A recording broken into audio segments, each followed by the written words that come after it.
Good afternoon, class. Today we are here to present our PPT on the topic of Socratic and circular questioning in clinical setup. So first of all, we will start with what is Socratic questioning. As you can see, Socratic questioning is more than just asking why. Socratic questioning में हम किसी से सीधा interrogation की तरह बात नहीं करते हैं. जैसे हमने किसी से पूछा तुमने क्या खाया, मैंने तुमने ऐसा क्यों किया, तुम वहाँ क्यों गए. तो अगर हम इस तरह से किसी से भी पूछना है तो सामने वाला पर्सन कई बार ऑफेंड हो जाता है, कई बार अपने आप को बचाने की कोशिश करता है. ठीक है, कई बार एक ऐसी स्टेट में चला जाता है कि वो अपने आप को प्रोटेक्ट करने की कोशिश करता है इंस्टेड ऑफ आंसरिंग और इंस्टेड ऑफ थिंकिंग. तो हमको सोक्रेटिक क्वेश्चनिंग का पर्पस ये है कि हम सामने वाले को मजबूर कर सके कुछ इस तरह से सोचने में कि वो अपने अंदर झांके और जो चीज़ हम उसके अंदर से निकलवाना चाह रहे हैं वो हमको बता पाए इन डेप्थ. ठीक है, अगर हम बात करें origin of the Socratic questioning तो इसका कंसेप्ट ग्रीक फिलोसोफर सोक्रेट्स ने दिया था. उन्होंने हमको ये बताया कि asking question rather than giving answer, मतलब हम किसी को मजबूर ना करें कि वो आंसर दें, बल्कि हम क्वेश्चंस पूछें कुछ इस तरह से कि वो खुद अपने आंसर अपने अंदर तलाश करें. अगर क्लिनिकल टर्म में हम बात करें, it is the primary tool in CBT cognitive behaviour therapy, जो कि बहुत फेमस थेरेपी टेक्निक है इन क्लिनिकल सेटअप. उसमें सोक्रेटिक क्वेश्चनिंग का बहुत ज़्यादा यूज़ किया जाता है. और स्किल्स जो कि इसके लिए रिक्वायर्ड है, तो ये ऐसा नहीं लगना चाहिए कभी भी कि हम इंटेरोगेशन कर रहे हैं किसी से. इंस्टीड ये ऐसा लगना चाहिए जैसे हम क्यूरियस हैं उसके बारे में जानने के लिए, हम क्यूरियस फैलो हैं और हम उसके अंदर की चीज़ें उससे जानना चाहते हैं.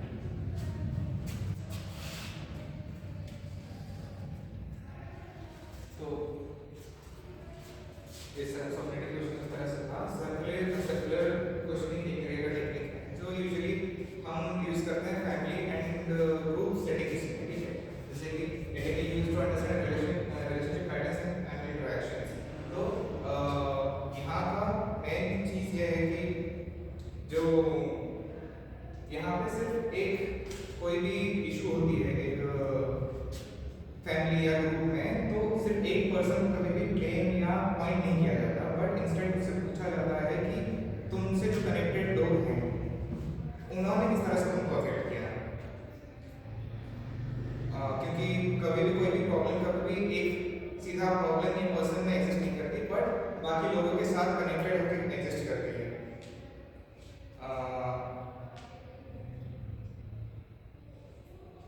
सर्कुलर क्वेश्चनिंग जो है focuses on how people influence each other in the system. It encourages reflection instead of direct interpretation. As यहाँ पे क्वेश्चंस इस तरह से पूछे जाते हैं कि इंसान जो है, जो भी पर्सन होगा, वो बाकी चीज़ों पर रिफ्लेक्ट कर सकता है कि अपने अंदर क्या क्या चीज़ें बदलाव आई या फिर बाकी लोगों की वजह से उनके अंदर क्या क्या चीज़ें हुई. तो इस तरह से वो रिफ्लेक्ट कर सकते हैं और डायरेक्ट इंटरप्रिटेशन नहीं होगा, इस तरह से इनडायरेक्ट होगा, सो दैट वो कभी भी एक इंटरोगेशन की तरह वो चीज़ ना ले, डायरेक्ट क्वेश्चन की तरह ना होगा. और ये जो है circular questioning helps explore view points, emotions and behaviours in context. तो इस तरह से जब हम पूछते हैं इनडायरेक्टली चीज़ें, तो वो बाकी लोग कभी व्यू पॉइंट्स को समझ पाते हैं.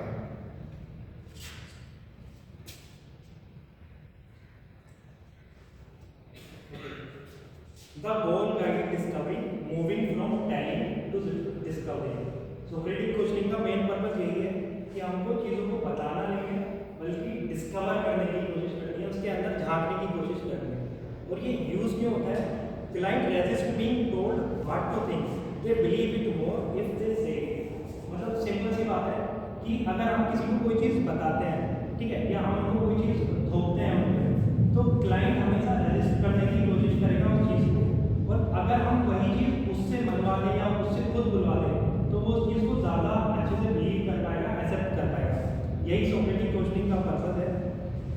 मैं इसका एक रियल लाइफ एग्जांपल देना चाहता हूँ.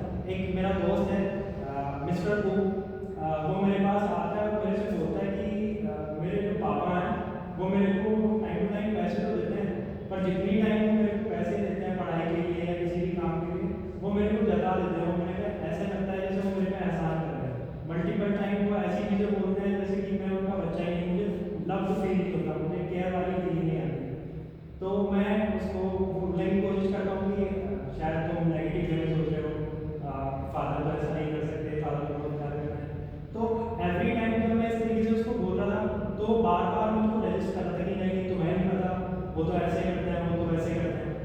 फिर मैंने सोचा कि मैं इसको दूसरे तरीके से कैसे करने कर सकता हूँ। तो मैंने इसको बोला कि इमेजिन बीइंग फादर, तुम अपने आप को उनके प्लेस पे रखो और तुम सोचो कि जिस तरह से उन्होंने अपनी लाइफ गुजारी है, मतलब वो एक स्लम एरिया से आए हैं, उन्होंने मेहनत करी, उनकी अराउंड 12 घंटे की शिफ्ट रहती थी, तो रात में भी वो काम किया करते थे, ठीक है। उसके बाद वो घर पे आ रहे और सारा का सारा अपना पैसा, सारे एफर्ट, सारे सारे जो उनके ख्वाब थे वो सब कुछ खत्म करके सारा फोकस वो तुम पे डालते हैं, सारा एफर्ट तुम पे डालते हैं, सारा का सारा पैसा तुम पे डालते हैं। अगर तुमने भी यही किया होता अपने बच्चों के लिए, तो फिर तुम उनसे क्या एक्सपेक्ट करते हैं, बदले में क्या चाहते हैं? तो फिर वो बोलते हैं कि हाँ शायद फिर मैं भी यही एक्सपेक्ट करता कि मैं मेहनत करूँ, ठीक है, बच्चे मेहनत करें, बच्चे कामयाब हो जाए जल्दी, मैं भी शायद, मेरे को भी बुरा लगता है अगर वो मेरे को नेगेटिव चीज़ें दिखाते हैं, जैसे कि वो अच्छे से मेहनत नहीं कर रहे हैं, अच्छे से पढ़ाई नहीं कर रहे हैं, टाइम पर उठ नहीं रहे हैं, टाइम पर खाना नहीं खा रहे हैं, तो मेरे को भी शायद बुरा लगता है। तो इस एग्जाम्पल को देने का पर्पज ये था कि उससे एक्सेप्ट करवा लेना कि वही जिंदगी अगर उस पर गुजर गई है, ठीक है, तो वो वही ऐसा ही बिहेवियर शो करता है जैसा उसके फादर कर रहे हैं। अभी वो बिहेवियर उनको खराब हो रहा है, लेकिन जब उसने अपने आप को सिचुएशन को डाल करके देखा तो वो उनके बिहेवियर को सही ठहरा। That is the purpose of Socratic question.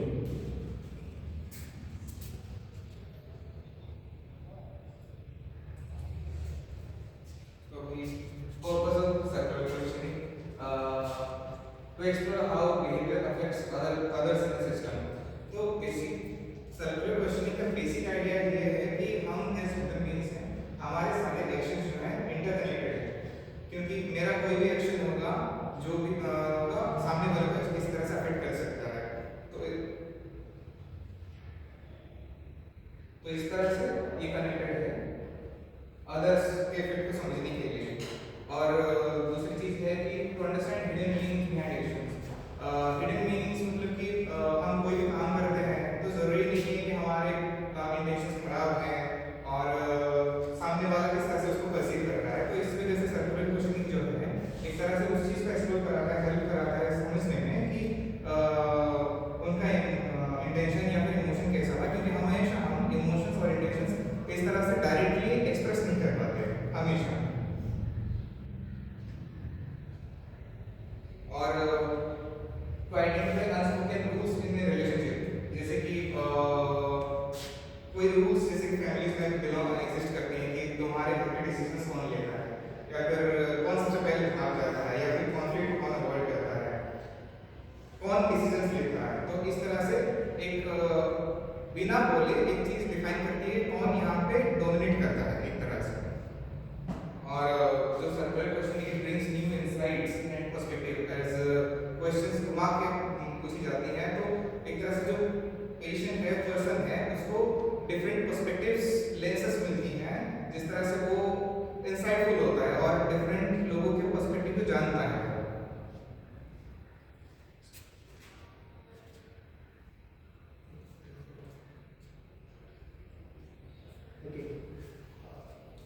इसमें the shift therapist centered, you are worried because you think you will fail, ये ऐसा साउंड कर रहा है जैसे कि इंटरप्रिटेशन हो रही है, जबकि client Socratic questioning client centred होती है हमेशा, जिसमें जैसे हम इसी क्वेश्चन को क्या पूछ सकते हैं, what goes through your mind when you think about the exam, ठीक है। हम क्लाइंट को ये अलाउ करते हैं कि वो अपने अंदर झांके, वो सोचे कि वो इस सिचुएशन में होगा तो किस तरीके से बिहेव करेगा, इसलिए तो ये बताना कि एग्जाम में अगर फेल होगे तो ऐसा हो जाएगा, या एक नेगेटिव वे में बात करनी है। नाउ द 4 की टाइप ऑफ क्वेश्चंस, सबसे पहला है clarification question, can you help me understand what you mean by unfair, ठीक है। जैसे ये एक क्वेश्चन है जो कि क्लियरिफाई करने के लिए हम एक जो जैसे क्लियरिफाई कर, अगर थेरेपिस्ट को कुछ क्लाइंट में ऐसा लगता है कि इसको क्लियरिफाई करने की जरूरत है, जैसे कि किसी ने बोला कि मेरे साथ तो बहुत अनफेयर चीज हुई है, ठीक है, तो अनफेयर का सबके लिए मतलब अलग अलग हो सकता है। तो थेरेपिस्ट ये समझने के लिए कि उसके लिए, क्लाइंट के लिए यहाँ पे अनफेयर का क्या मतलब है, वो क्लियरिफिकेशन क्वेश्चन पूछेगा। यहाँ पर मैं एक एग्जाम्पल देना चाहूँगा, सोनल को आप सब लोग जानते हैं, तो सोनल और मैं कल ऐसे ही जब हम पीपीटी बना रहे थे तो कल हम डिस्कशन कर रहे थे कि उसके मतलब एक बार उसने पीपीटी प्रेजेंट की थी स्कूल में, तो ग्रुप प्रेजेंटेशन थी कि 5-6 लोग थे। तो सोनल का क्या था कि उसने बहुत ज़्यादा मेहनत की थी इस चीज़ के लिए, और बाकी जो लोग थे उन्होंने ना के बराबर एफर्ट उसमें डाला। इसलिए सोनल को उस ग्रुप में सबसे कम मार्क्स मिले थे और बाकी लोगों को ज़्यादा मार्क्स मिले। तो सोनल इस चीज़ को लेकर के बड़ी मतलब चिढ़ गई थी, वो गुस्सा थी। तो उसने घर जाकर के अपनी टीचर्स को मेल डाला कि मुझे रीज़न चाहिए कि मेरे साथ ऐसा क्यों हुआ। ठीक है, तो उधर से टीचर ने बहुत अच्छा, तो बहुत पोलाइट सा रिप्लाई दिया कि मुझे पता है कि तुमने बहुत अच्छी प्रेजेंटेशन करी और तुमने बहुत अच्छे एफर्ट डाले हैं, पर जो मार्क्स देने वाले थे उनको तुम सब लोगों के बारे में आइडिया नहीं है कि वो एक्सटर्नल थे, तो उन्होंने रैंडम ऐसे ही मार्क्स दे दिए। तो सिर्फ उस रिप्लाई से सोनल सेटिस्फाई हो जाती है और फिर उसकी सारी टेंशन सारी टेंशन सब दूर हो जाती है। तो यहाँ पे हमको ये समझ आता है कि सोनल के साथ जो अनफेयर हुआ था कि उसके मार्क्स कम आए, उसके लिए मार्क्स कम आना अनफेयर नहीं था, उसके लिए वो रिकॉग्निशन अनफेयर था कि उसको वो रिकॉग्निशन नहीं मिला, वो ग्रेड नहीं मिला जो उसको मिलना चाहिए था, कि उसने इतनी मेहनत करी थी उसके बाद में उसको वो प्रेज नहीं मिला। ठीक है, ताकि मार्क्स कम आए, क्योंकि मार्क्स तो अभी भी उसके कम ही थे पर वो सेटिस्फाइड। इसी तरह से और अलग अलग टाइप ऑफ क्वेश्चनिंग होती है, जैसे प्रोबिंग असम्पशन या एविडेंस फाइंड करने के लिए हम क्वेश्चनिंग करते हैं, जिसमें what makes you think that will definitely happen, has there ever been a time when that didn't happen. ठीक है, अगर हम प्रोस्पेक्टिव क्लाइंट का बदलना चाहते हैं, ठीक है, तो हम इस तरह से क्वेश्चन कर सकते हैं। जैसे अगर कोई बोलता है कि मेरे को पार्टी में नहीं बुलाना चाहता है कोई, ठीक है, पर एक्चुअली उससे किसी ने नहीं बोला है कि इसको पार्टी में नहीं आना है, पर वो ऐसे सोच करके बैठा है कि मुझे तो कोई पसंद ही नहीं करता, मुझे पार्टी में नहीं आना चाहता, तो हम उससे इस तरह से पूछ सकते हैं कि कभी ऐसा हुआ है जब ऐसा ना हुआ हो कि तुम्हें किसी ने पार्टी में नहीं बुलाया। ऐसी probing consequences, if that was true, what would be the worst thing about it? And viewpoint question, how would your best friend describe this situation? इससे हम व्यू पॉइंट बदलने की भी कोशिश कर सकते हैं, क्योंकि सेम इंसान का मतलब अलग अलग इंसान का सेम चीज को लेकर के अलग अलग नजरिए हो सकते हैं। ठीक है, तो कई बार हमारा नजरिया गलत हो सकता है या नेगेटिव हो सकता है, अगर हम उसे दूसरे के नजरिए से सोचने के लिए बोले तो हो सकता है वो एक बेहतर नजरिए से सोचे।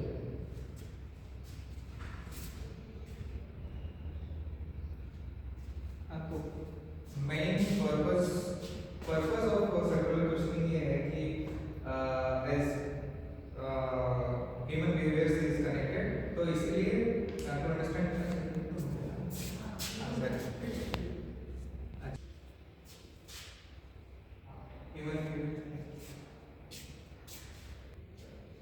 अभी आते हैं टाइप ऑफ सर्कुलर क्वेश्चनिंग। तो ये कुछ 5 तरह के सर्कुलर क्वेश्चनिंग है। ईच टाइप डिफरेंट टाइप के क्वेश्चंस को सिचुएशंस को समझने के लिए यूज हो सकती है। The difference question, contextual question, hypothetical question, triadic questions and future oriented questions.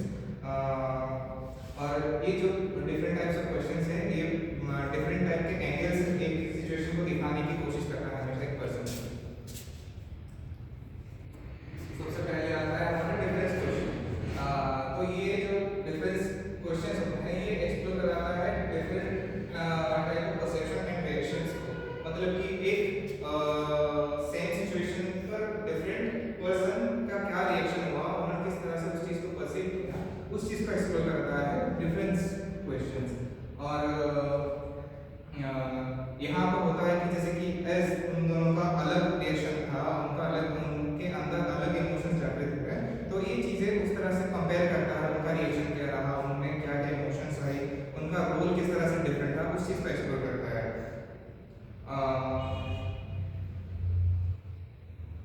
हाँ, तो ये जो क्वेश्चंस है, ये क्वेश्चन का तरीका इस तरह से होता है कि ये एक पर्सन को रियलाइज कराता है कि सेम सिचुएशन में होते हुए भी डिफरेंटली लोग किस तरह से सोच सकते हैं, डिफरेंट पर्सपेक्टिव वहां पे भी एग्जिस्ट कर सकते हैं। तो ये सिचुएशन की तरह से हो सकता है। नेक्स्ट है कॉन्टेक्सचुअल एंड ट्रायडिक क्वेश्चंस। तो कॉन्टेक्सचुअल जो होता है focuses on when and where the behaviour occurs. तो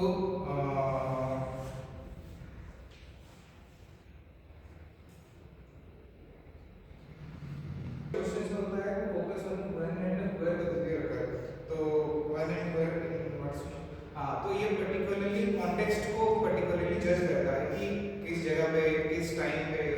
तरह से वो चीज वो बिहेवियर अगर हो उस तरह से कॉन्टेक्स्ट को चूज करता है।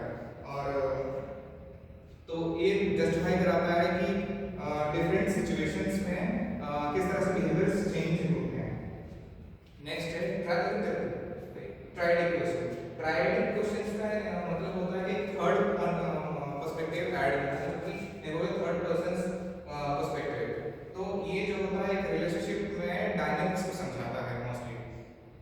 जैसे कि एक दो पीपल रिलेशनशिप है तो तीसरा पर्सन जो होगा वो बता सकता है एक हद तक कि वो दोनों कितने क्लोज हैं, या फिर उनमें कितना डिस्टेंस है, या फिर उन दोनों में पावर डायनामिक क्या एग्जिस्ट करती है।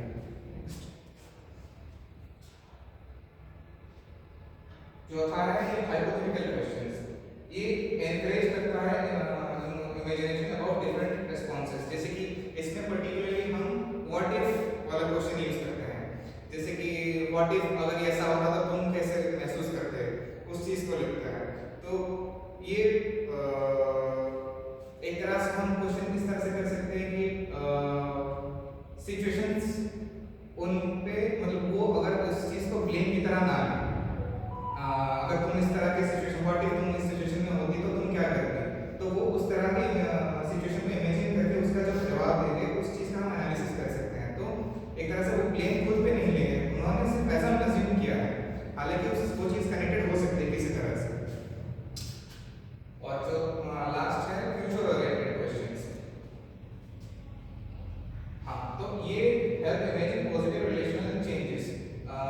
फ्यूचर में हम जैसे कि रिलेशनशिप्स में हम क्वेश्चंस पूछ सकते हैं कि आप अपने रिलेशनशिप को इन फ्यूचर किस तरह से देखती हैं, किस तरह से प्रेडिक्ट करती हैं। कोई भी रिलेशनशिप काउंसलिंग की तरह लिया जाए, अगर कोई फैमिली हो या फिर किसी भी तरह से, तो जो भी फैमिली को लेकर वो फ्यूचर कुछ प्लानिंग कर रहे हैं या फिर किस तरह से देखते हैं, उस चीज़ का हम एनालिसिस कर सकते हैं। और उसके साथ साथ हम एक तरह से एक पॉजिटिव चेंज भी ला सकते हैं, पॉजिटिव माइंडसेट दे सकते हैं कि इस तरह के गुड आउटकम भी आ सकते हैं, उस तरह से इमेजिन करेगा।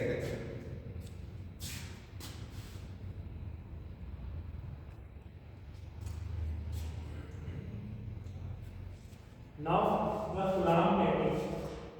The approach act name or confused to prompt the client to explain more fully, और मैजिक फ्रेज क्या होगा, हेल्प मी अंडरस्टैंड। जैसे कि क्लाइंट अगर बोलता है कि एवरीवन हेट्स मी, तो थेरेपिस्ट किस तरीके से इसको काउंटर कर सकता है कि एवरीवन क्या हर कोई, wow that sound really heavy even your grandma और द डॉग। क्योंकि अगर क्लाइंट के साथ कोई भी ऐसी चीज हुई है जिसकी वजह से उसको ये फील हो रहा है कि सब उससे नफरत कर रहे हैं, ठीक है, तो हम उसको सोचने पे मजबूर कर सकते हैं कि क्या सच में सब उससे नफरत करते हैं। अगर मतलब ऐसा ह्यूमंस के साथ उसका खराब एक्सपीरियंस है तो most probably there will be chances कि एनिमल्स से वो प्यार करता होगा। तो अगर हम डॉग को यहाँ पे करते हैं कि क्या डॉग भी मुझे नफरत करता है या बिल्ली भी मुझे नफरत करती है, ठीक है, तो वहाँ पे वो अपने पर्सपेक्टिव को सोचेगा कि वो शायद गलत तरीके से सोच रहा है, हर कोई मुझसे नफरत नहीं करता है। अब इसका क्लिनिकल एग्जांपल क्या हो सकता है, जैसे थेरेपिस्ट बोलता है what if you fail in the test, तो चाइल्ड बोलता है my mom will be mad. Therapist बोलता है and if she get mad what does that mean to you, तो चाइल्ड बोलता है that I am a disappointment. इस तरीके से क्वेश्चनिंग की जा सकती है क्लिनिकल सेटअप में, ताकि हम किसी भी क्लाइंट के पर्सपेक्टिव को बेहतर ढंग से समझ सकें।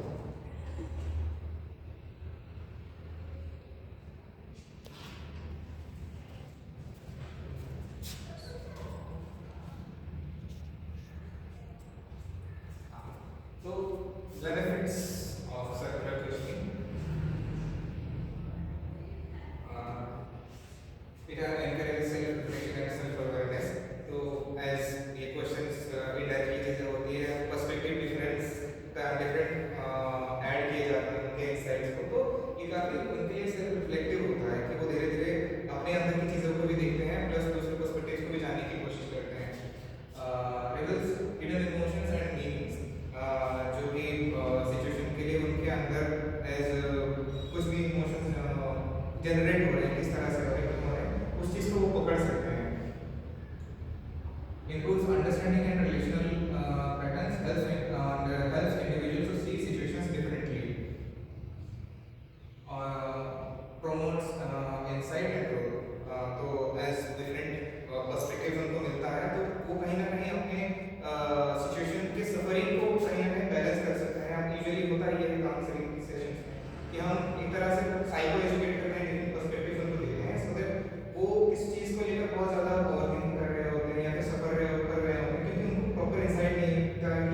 सामने वाले ने इंटेंशन क्या था। जब उनको पता चलता है तो कहीं ना कहीं वो चीज़ थोड़ा सा डाइल्यूट होता है, धीरे धीरे वो रेडिकेट होता है।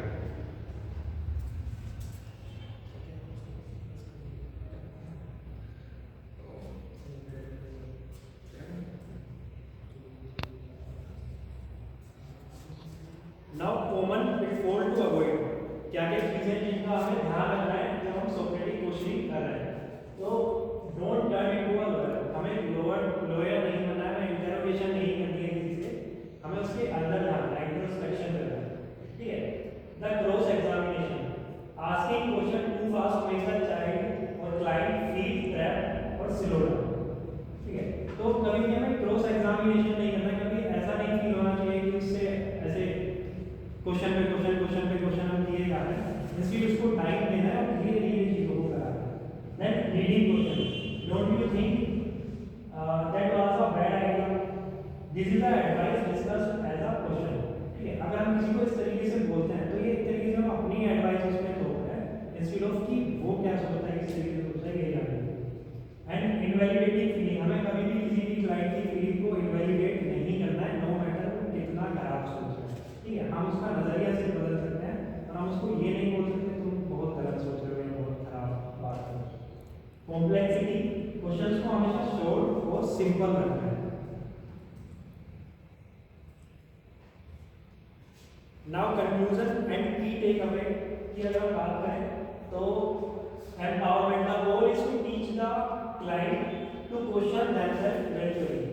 सोक्रेटिक क्वेश्चनिंग का गोल ये है कि हम क्लाइंट को, बच्चों को या जो भी क्लाइंट हमारे पास आ रहा है उनको अपने अंदर झांकने में मदद करें, तो खुद अपने आप से क्वेश्चन करें, इसलिए उनको ऐसा फील हो कि हम नहीं कर रहे। क्यूरियोसिटी ओवर जजमेंट, क्यूरियोसिटी होनी चाहिए, कोई जजमेंट नहीं होना चाहिए हमें, और नई चीज़ों के बारे में जानने की क्यूरियोसिटी होनी चाहिए। ऐसे नहीं लगना चाहिए कि हम जजमेंटल हो रहे हैं किसी भी बात में, चाहे उसकी कितनी भी खराब चीज़ है, कितनी भी खराब बात हमने डिस्कस की है। And practice it take time to master, start what makes you say that. Final thought क्या होगा, the greatest gift you can give a client is not the answer but the ability to find. सबसे बड़ा gift जो हम किसी भी client को दे सकते हैं कि हम उसको जवाब ना दें उसके सवालों का, बल्कि हम उसको इस काबिल बनाएं कि वो खुद अपने सवालों के जवाब दे सके।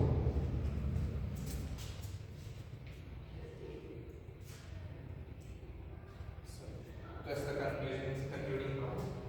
Circular questioning एक तरह से हमारी अंडरस्टैंडिंग एंड रिलेशनल पैटर्न्स को डीपन करता है, ऐसे हमको बहुत सारे पर्सपेक्टिव्स मिलते हैं, और ये usually helps us understand relationships rather than blaming only one person, ठीक है। तो focuses on interaction and blame, तो ये as circular questioning फोकस करता है इंटरैक्शन पर, encourages reflection as हम धीरे धीरे रिफ्लेक्ट करते हैं, and promote positive changes in people। और ये बहुत अच्छा टेक्निक है कुछ रिलेशनशिप्स को एक नया नजरिया देने के लिए और पॉजिटिव चेंजेस लाने के लिए। Okay, now as we have reached to the end of this PPT, हम एक छोटी सी एक्टिविटी कंडक्ट करना चाहते हैं टू सी कि आप लोग सोक्रेटिक क्वेश्चनिंग और सर्कुलर क्वेश्चनिंग को कितने अच्छे से समझ पाए। सोक्रेटिक क्वेश्चनिंग का सिंपल सा मीनिंग था कि हम क्लाइंट को इस तरह से बना सकें कि वो अपने अंदर झांक सके और अपने आंसर्स खुद फाइंड कर सके, और सर्कुलर क्वेश्चनिंग को मुकेश ने बहुत अच्छे से एक्सप्लेन किया ही है। तो यहाँ पे कुछ चिट्स हैं, हम वन बाई वन आप लोगों को बुलाएंगे और हर एक बच्चे को 2 चिट्स उठानी है और आपको बताना है कि इनमें से कौन सा क्वेश्चन जो है वो सोक्रेटिक क्वेश्चनिंग है, कौन सा क्वेश्चन है एक नॉर्मल क्वेश्चन है